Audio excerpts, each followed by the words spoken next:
Good morning everyone, my name is Michelle, I hope you're doing well. Welcome to another video. It's Saturday morning the 16th of March and we've got a lot to talk about today in the Sebastian Rogers case. This is the missing 15-year-old boy from Hendersonville in Sumner County, Tennessee. Lots has come out. Nick Beres, the reporter who released the surveillance video of the lights, has commented on the TBI's response to that and other videos that are coming out. So we're going to look at what Nick said. We're going to read what the TBI said. Also, Sebastian's stepdad has been answering questions on Facebook. So we're going to look at that as well.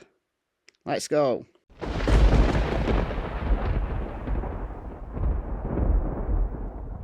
All right, so first of all, let's remind ourselves about the lights. Nick Beres, the reporter from News Channel 5 Nashville, got his hands on this surveillance video. Now, this is a copy. He's recording this off a screen, so presumably it's a neighbour's surveillance who's given it to him. So what you see here on the left are lights from someone's house. So the houses are along here. You can vaguely see the bushes along here, and you have two lights. Subject 1 that is almost stationary until they disappear off the camera. I think they've just stepped back a bit. And then subject 2, who appears seemingly out of nowhere, but probably from a house or behind a house or whatever. And then that light disappears and then comes back shortly after. Okay, so let's play this just to remind ourselves. You see subject 2 briefly appear and move toward the first before that light source is covered or obscured by bushes. Subject 1, a few seconds later, then moves out of frame. Then, subject 2 reappears and follows subject 1 off screen. It's a short time later, and it's very vague, but then you see one of the subjects moving quickly back through the common area, and that is it. That is it. So you get that very last second there, you get somebody kind of travelling west or northwest back through the common area. Very intriguing. However, the TBI have come out and said that this surveillance video isn't significant. And as I said in the intro, we're going to read the entire response from the TBI. Well, this is Nick Beres's response to the TBI. All right, so we'll read this first. He's also done a live stream as well, explaining this situation. So this is from Nick. Update from the TBI on search for Sebastian Rogers. Essentially, nothing new to report, but in statement, this TBI says, we have not forgotten about Sebastian. Much of the work currently being done to bring Sebastian home may not necessarily be public or visible because they're in the investigative phase. Agents, detectives and intelligence analysts continue to work around the clock to review every bit of information available. Sebastian's family has remained cooperative since the search began and have done whatever law enforcement have asked of them. The TBI also, for the first time, addresses the security video taken from homes in the neighbourhood. I obtained home security video for a story that aired Thursday. Now, other videos have also surfaced on social media. I haven't seen those, actually, personally. So, the TBI, which typically does not comment on evidence collected, did issue this statement. The video has been collected and from the beginning of the investigation has been analysed and enhanced where possible by tech experts with the TBI, FBI and Secret Service. Nothing unusual about the Secret Service being involved because they've got all the best kit. So when you've got a missing persons case like this, they send stuff to the Secret Service. To date, nothing gathered from these video systems has been determined to be significant. So I'd be interested in knowing what the cops think those lights are. Are they innocent people just walking about at 3:10 a.m. behind the houses where Sebastian lives? Or are they not lights, like flashlights at all? Are they something else? I don't know what else they could be. Like people have speculated, are they deer? You know, and the eyes are flashing on the... I don't think the deer, I don't think they're moving like deer, but I don't know. We do caution that some surveillance video being shared in the public may have been misinterpreted or misidentified. or not shown in its entirety. So again, I'd be interested in knowing how, presumably that camera's either running all the time or is motion sensitive. So I'd like to see what happens after the lights disappear. It's been determined that it does not hold any evidentiary significance to the investigation. It was an interesting theory that it was Sebastian and a potential abductor that Sebastian was subject to. But if the TBI are saying it's not significant, then I think we have to take that. We've all seen portions of the video which raise questions. I've submitted a couple of questions to the TBI for clarity. Were you able to determine the source of the lights? You say to date. Does that mean some of the video could be significant later, depending on what the investigation leads to? And Nick did say in his response here that the TBI did reply, but it was a very nondescript answer. So I think that's that. It was intriguing. I'm still intrigued by it. I still want to know what those lights were. But if they're not Sebastian and the cops don't feel that it's relevant, then it's not relevant. And also, it will mean that people speculating about whether those lights were Sebastian's parents, like his stepdad and his mother, like going hiding his body, your theories are not relevant either. People have said it's stepdad and Sebastian. So stepdad is the one waiting in the bushes and he lures Sebastian out and then kills him. Well, look, stepdad, Chris, he can't be one of the flashlights. Those flashlights were at 3:10. At 6 o'clock, Chris was in Memphis. It's like 3 hours away. So he couldn't have killed Sebastian shortly after 3:10 and then gone back to Memphis to be in his job where he was when he got the call at 6. Can he? It's impossible, physically impossible for that theory to be true. Unless Chris has got a teleportation machine like Star Trek. It cannot be. So I think for now at least, we've got to put all of the flashlight theories to the side, including what I've speculated is that Sebastian being lured out by an abductor. All right, this is what the TBI have said in its entirety. So this is the TBI Newsroom Amber Alert status. A lot like what they've done for Summer Wells, they've got a Q&A section as well. So we continue to work with the Sumner County Sheriff's Office and the FBI to both proactively pursue information that may be relevant to the search for Sebastian and to pursue any tips or pieces of information. That's the paragraph that Nick Beres quoted. At this stage in the investigation, there are few clues to indicate what happened to Sebastian or where he might be. There is not proof at this time that there's any criminal element involved in his disappearance, but there's not any proof that there is not a criminal element involved. So you don't know. That's just a bizarre way to word things. So you don't know whether it was a crime or not, basically. So agents and investigators are reviewing any possibility at all that may indicate where Sebastian is. In order to preserve the integrity of the investigation, we cannot discuss many of the specifics surrounding the case, and we know how tight-lipped the TBI are. Right, so we're not going to get much from them. We know how many people care about Sebastian, and what has been done is still being done to bring him home.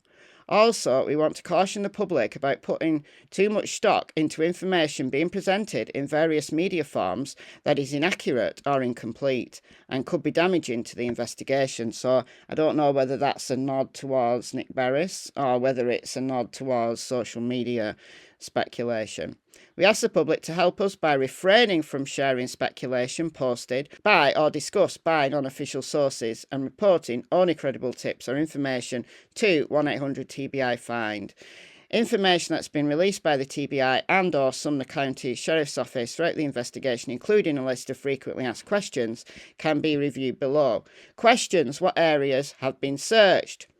Within the first few days of the search, more than 2,000 miles were searched on foot, so collectively, not by one person, obviously.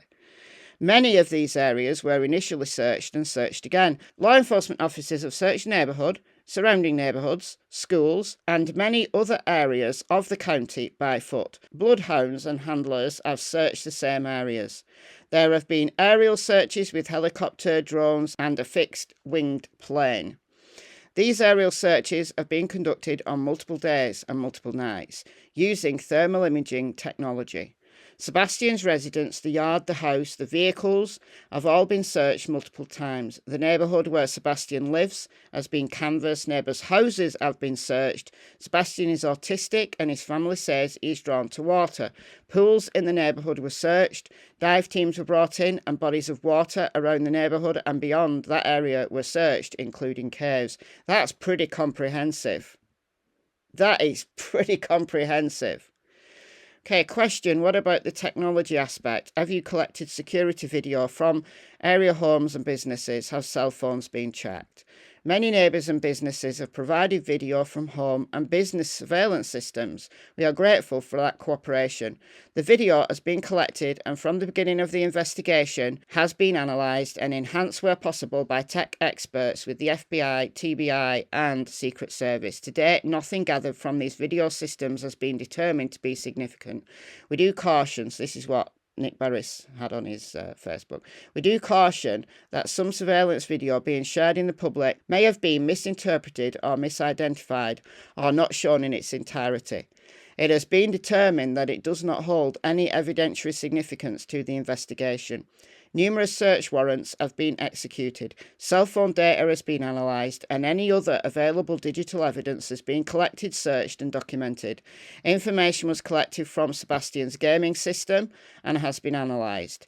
With help from the FBI, vehicles that were placed in the area at or around the time of Sebastian's disappearance have been accounted for. These videos and all the electronic evidence that has already been reviewed is often also being reinvestigated. So all the vehicles that were around at the time, so between midnight and 6 a.m, and they've also gone back to Sunday, they've also looked at stuff for Sunday, so probably all of Sunday and then up to 6 a.m. Monday, all the vehicles have been accounted for. Entire neighbourhoods have been searched, neighbours' houses have been searched, Sebastian's gaming system's been searched, so they will know if Sebastian's been in contact with anyone via his gaming system. That was another theory that I thought was very plausible, that Sebastian had been able to get online, even though his parents say he doesn't go online on his gaming system, is using a switch. You just need a Wi-Fi password and log in and you're online. It's that simple to get online on gaming consoles like a switch. My granddaughter's got one. I know how easy it is for kids, and she is much younger than Sebastian, to get online. So presumably, unless he's been extra specially sneaky and he's been able to beat the FBI and the Secret Service, then his disappearance is not connected to him being online, if he's ever been. I'm at a loss now. I'm getting really confused. What's going on now with the investigation? What's next? The search for Sebastian has not stopped. Every day, tips and leads are investigated. People are being interviewed and re-interviewed. Evidence has been reviewed once already is being gone over again. We continue to ask residents in the area of the search to keep an eye on your property to see if anything may have been moved or displaced. Is this a place where a child could have hidden? If you have property that has ledges or holes that a teenager might find interesting and you can't search it yourself, please contact the tip line and we will have someone check it out for you. If you know Sebastian and have information about him, what he likes, how he acts, that you might think could be relevant, let us know. We know how many people are so very invested in getting Sebastian home. We will update this information as there may be any developments. Please use the tip line at 1-800-TBI-FIND to provide any relevant information you may have.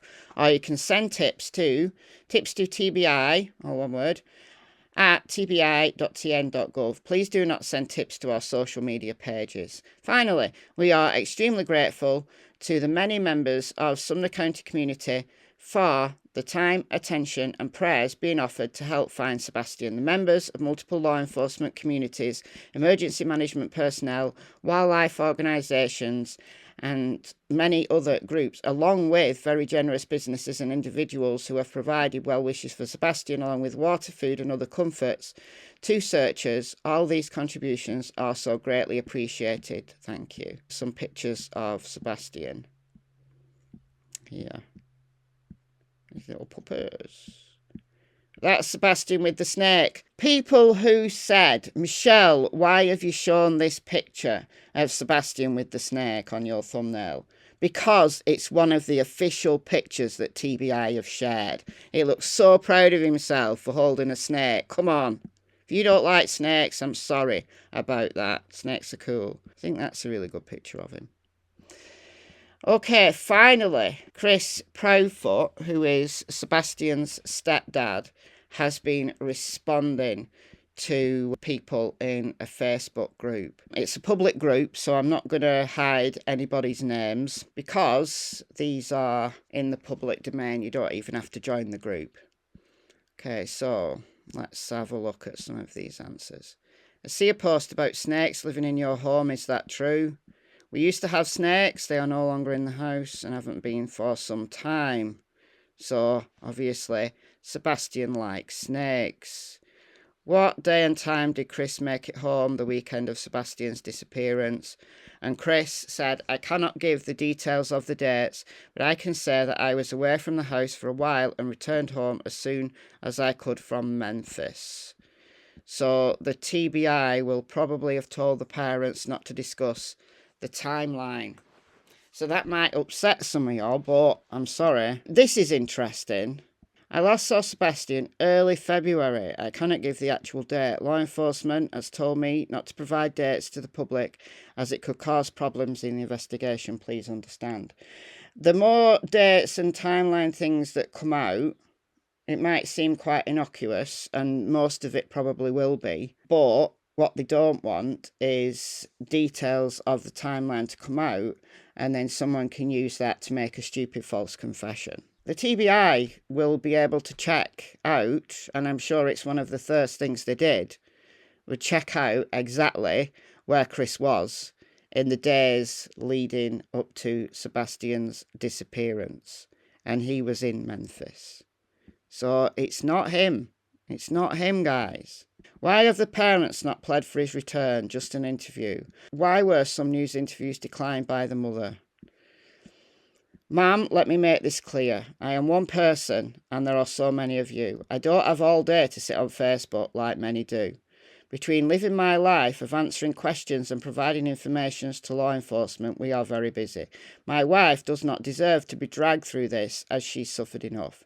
19 going on 20 days with no answers is pretty heartbreaking, wouldn't you say?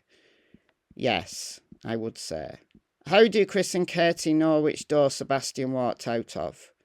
This is an answer that we cannot provide to the public right now due to the ongoing investigation. I know it's not the answer you want, but it's all we can say right now. Was the interior of the home fully searched? Yes, my house has been searched very thoroughly. When was it searched? My house has been searched more times than I could count by multiple law enforcement agencies. With a few questions I hope Christopher Proudfoot can answer. 1. Did Sebastian ever get up in the night? If he did, were you or Katie able to hear him? Like, is the bedroom close by, or do you have anything in your bedroom that would mask noise? I always have either a fan or a going, something. My BF can come home, shower and make food, and I'll literally hear nothing. Well, that's me. A bomb could go off and I wouldn't hear it. Yes, he would, like most kids, trying to sneak sweets. Sometimes, but not always. I'm wondering if you could clear up the new video that Nick Beres has released. Was that footage from the front, back or side of the house? There's been so much speculation. I have answered this many times. Please see those who have asked and been answered. Alright, well, I haven't seen his answers. Do they have any footage of the cameras in the house? Your question cannot be answered right now due to the ongoing investigation. How is Sebastian when he doesn't have his medicine? Sebastian, when he's off his medication, is a bit rambunctious and can be hungry. Great kid. Can you or Katie tell us about this? I've seen people asking on another page. This is a brace he's supposed to wear, but chooses not to. Has nothing to do with his case, but thanks for asking. Could the boy be hiding out with a friend or relative? Everything is on the table, but no credible leads at this time.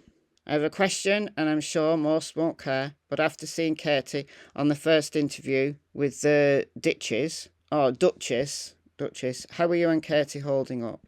We are on day 18, soon to be 19. All three parents are hurting inside. It's a struggle each day that passes without answers. We keep praying and believing that he will be found and brought home. Thank you for all the thoughts, prayers, and love being pushed our way through the community. I have a couple of questions that you may or may not be able to answer. First, my prayers for Sebastian. My first question is about your dogs. Is it possible that Sebastian could have let the dogs out to potty? If so, would he have put on his shoes to do so? My second question pertains to the door being locked.